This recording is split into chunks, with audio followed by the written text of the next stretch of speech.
Questions, please, David. Mike, David Moore, Dallas Morning News. Can you start with what you saw on the pick six at the end, just what the play call was and how it developed? Yeah, I mean that's always a conversion play and scramble and an unlucky bounce for us. Great, hell of a play by them. What's your frustration level given you had a 17-point lead? We knew coming in here they were playing extremely well. We identified it all week. I thought the players had a good week of preparation. That's a talented team, and I think Doug does an excellent job. The numbers, and the things that we didn't do so well, but it was knockdowns. You could just feel the game the way it was going. And that's particularly when we kicked the 2 field goals. We just needed to keep getting touchdowns. We had a number of injuries on defense. I really felt our young guys did a hell of a job stepping in there. Because we had a lot of guys going in and out. So definitely disappointed. And it just as I told them in the locker room. When you look at this game in Green Bay, you lose 2 overtime games, but we've put a tremendous amount of work into end-of-game situations in this phase, in this situation. And I'm just a huge believer you just got to keep working, stay after it. They know the investment that they've made really the last 2 years. After my first year, that's clearly was something that we need to improve on. And I'm disappointed, but in the same breath, we got a crazy schedule here. That, not crazy. We got a different schedule we're dealing with, and so we'll take a look at it here on the buses, on the planes, and when we touch down, we got to turn the page. Mike, Newy Scruggs, NBC5 Dallas. Can you take me through the thought process when you threw deep to Noah Brown, ended up stopping the clock, and they did not have to use a timeout? Well, they had a timeout there, so your decision there is, offensively, you play it conservative and run the ball to take the time off or you try to end the game. So it's a pretty simple decision, and when it converts, it's a great call. When it doesn't, you get criticized for it. Cal. Sorry, Calvin Watkins, Dallas Morning News. How concerned are you with your secondary right now? Well, I wouldn't say I'm concerned. I'm more concerned with the health of our team. We've had a rough stretch here the last 3 games. We've lost a number of starters, but our guys are jumping in there, and the things I pay close attention to is the communication and the interaction, and Dan was able to still have enough calls to stay competitive. We're in a bunch of situational calls there in the fourth quarter and so forth, and have your young guys in there on that. So, that shows that where they are in their development. But let's be honest, we've had a little bit of an injury cycle here. This is for our 3rd game in a row, and hopefully this is we come out of this. We'll see how when we get back. So, and then obviously we got one here on Saturday coming up quickly.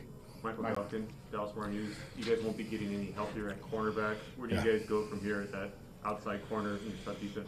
Michael, I get maybe I'm not really there right now. To be honest, my next conversation will be the training room. So I just want to see how we came out of this game. Coach Bruce Hope, Florida Star newspaper. Was there any overlooking these Jaguars team? You got some big ones coming up. You guys are really fighting for your division.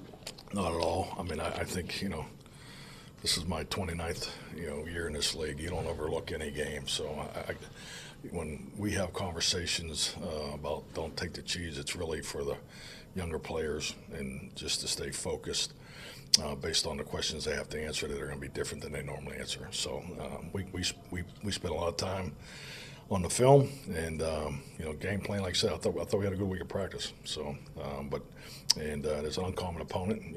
These guys haven't played against each other before, so I thought our guys put the time in, and it was a hell of a football game. And we came on the wrong side. Okay. Mike, you said before that even though you were still chasing Philly, you controlled your own destiny in a lot of ways because you knew what was ahead of you. Does this?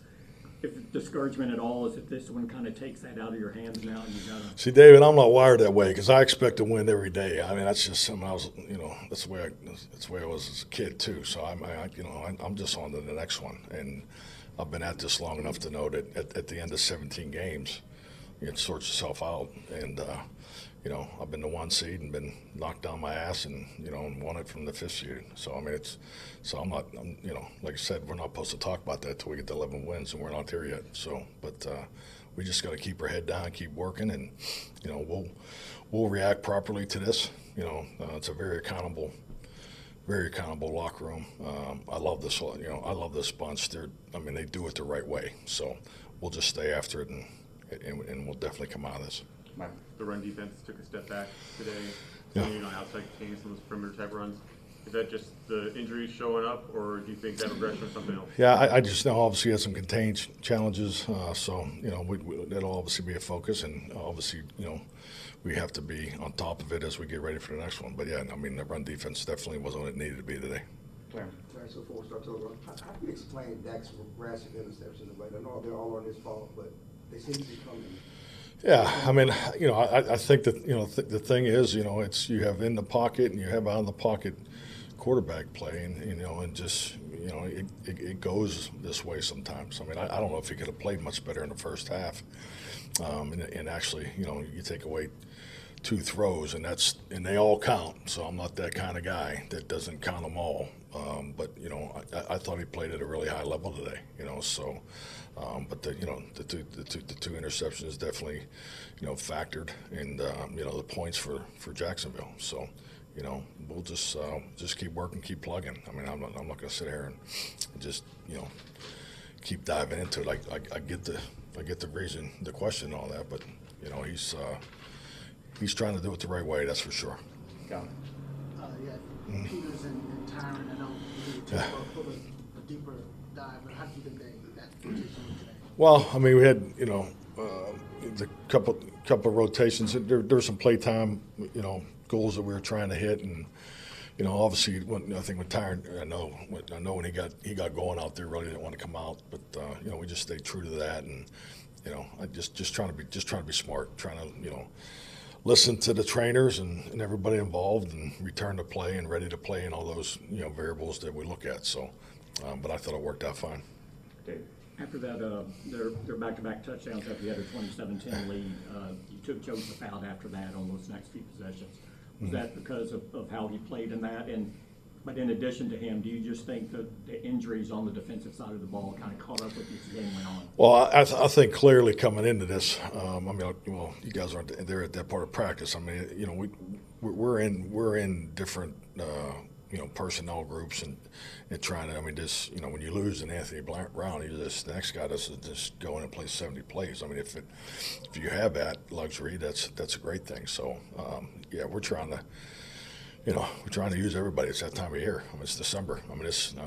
I can't recall any December where you're not in this kind of mode, So, but we've been hit pretty good here the last 3 games with the injuries. Leighton, what does his loss mean in Mitch today for your guys' defense, and with the neck history that he has, concerned that company's at? Well, I'm concerned. Obviously, I think we're all. I think everybody's concerned based on the history. But miss him. Look at the way he played last week. He was a huge factor in in his play, 14 tackles and all those things. So, but yeah, once we get the information, hopefully we'll be fine. Mike Todd, Archer, the ESPN. On the first interception, could you sense the momentum at that point changing, or did you feel it before when you were talking about the field goals?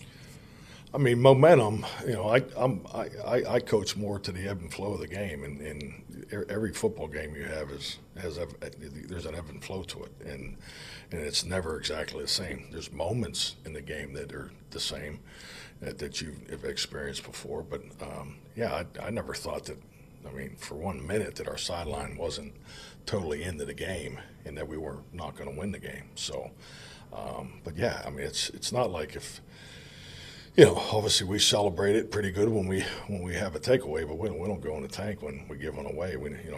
This is the National Football League. Trust me, I don't want any giveaways, and so yeah, I didn't think there was a huge momentum swing that we didn't. I guess I'm trying to answer your question, that we didn't, recoil from. So, but I think that's the way games go. There's ebb and flow in every game. Last one. Were there any changes in your coaching philosophy during the game as you got out to 2 big leads, 14-0, And then again, 27-10, take your foot off the gas. Did you remain aggressive, or was it more what they were doing? We didn't change our coaching philosophy, no, during the game. And we don't change philosophy during the whole course of the season. Good? All righty. Good.